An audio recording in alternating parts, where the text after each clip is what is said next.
Assalamualaikum warahmatullahi wabarakatuh. Perkenalkan, nama saya Putri Cayanti. Saya prodi Bimbingan dan Konseling dari kelas A pagi. Ya, baiklah, di sini saya akan menjelaskan tentang implementasi nilai Pancasila pada masa pandemi COVID-19 ini. Semakin meluasnya penyebaran wabah virus COVID-19 di Indonesia, bahkan di seluruh dunia yang belum dapat dipastikan kapan akan berakhir. Pandemi COVID-19 telah menyebabkan krisis yang sangat mendalam bagi rakyat Indonesia, baik krisis kesehatan, psikologi, sosial, dan ekonomi. Pemerintahan telah menetapkan aturan pembatasan sosial atau social distancing untuk memutuskan mata rantai penyebaran COVID-19. Dalam menghadapi pandemi COVID-19 ini, tantangan yang dihadapi tidak mudah karena berdampak pada sektor ekonomi, sosial, politik, hingga hankam. Pancasila sebagai dasar ideologi negara Indonesia memiliki nilai-nilai yang menguatkan Indonesia sebagai bangsa, antara lain persatuan, solidaritas, gotong royong yang dibutuhkan dalam menghadapi pandemi global COVID-19. Pandemi ini adalah momentum untuk menekankan pentingnya nilai Pancasila ini ujian terhadap kesatuan sebagai satu bangsa. Ya, kemudian negara yang berhasil keluar dari pandemi COVID-19 adalah negara yang memiliki persatuan dan kesatuan serta solidaritas yang kuat, mulai dari pemerintahan sampai masyarakat tingkat bawah. Nilai-nilai tersebut merupakan ideologi dasar Pancasila.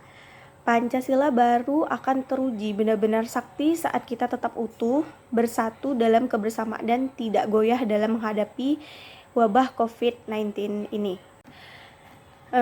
Nilai-nilai Pancasila semakin relevan dengan situasi dan kondisi saat ini, di mana bangsa Indonesia sedang menghadapi pandemi yang berdampak pada sektor ekonomi, sosial, politik, hingga hankam.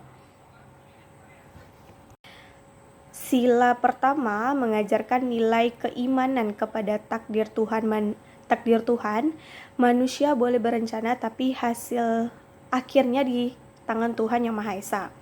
Wabah COVID-19 adalah bagian dari ujian dalam kehidupan yang harus semakin menyadarkan kita tentang kekuatan di luar kekuatan manusia.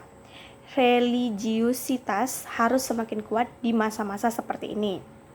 Di saat pandemi, empati dan tanggung jawab kemanusiaan benar-benar diuji, membentuk satu kesadaran bahwa kita tidak hidup sendiri dan berkewajiban untuk saling menjaga agar wabah tidak menyebar.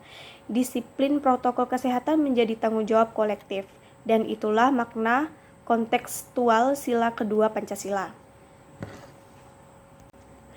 Empati kemanusiaan haruslah melahirkan persatuan dan gotong royong untuk menyelesaikan masalah. Kebersamaan dan kolaborasi ini yang akan mempercepat penanganan pandemi.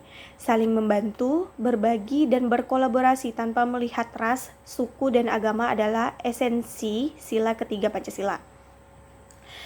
Kemudian esensi sila keempat, kebijaksanaan pemimpin dan elit politik dibutuhkan untuk menghasilkan kebijakan negara yang benar-benar berorientasi pada kepentingan rakyat dalam menangani pandemi dan dampaknya pada keberlangsungan penghidupan. Tidak ada yang boleh mengambil untung, moral hazard, menyalahgunakan kekuasaan, serta otoriter di tengah kesulitan rakyat. Kemudian esensi sila kelima, orientasi mewujudkan kesejahteraan sosial, merasa menjadi panglima dari setiap komponen negara, bukan kesejahteraan elit, pengusaha, dan pemilik modal. Nah, baiklah, dari penjelasan tadi dapat saya simpulkan bahwa 75 tahun yang lalu Bung Karno dalam pidatonya mengatakan negara Indonesia yang kita dirikan adalah negara gotong royong. Hal tersebut masih relevan dalam konteks kekinian terkait pandemi COVID-19. Nilai gotong royong yang dikobarkan Bung Karno itulah yang saat ini sangat dirasakan di tengah-tengah masyarakat. Menghadapi wabah COVID-19 membutuhkan kebersamaan, persatuan, dan kesatuan bangsa sehingga tidak terpecah belah dalam menyikapi upaya penanganan COVID-19 ini. Semua ini adalah implementasi nilai-nilai yang terkandung dalam Pancasila. Sekian video saya ucapkan wassalamualaikum warahmatullahi wabarakatuh.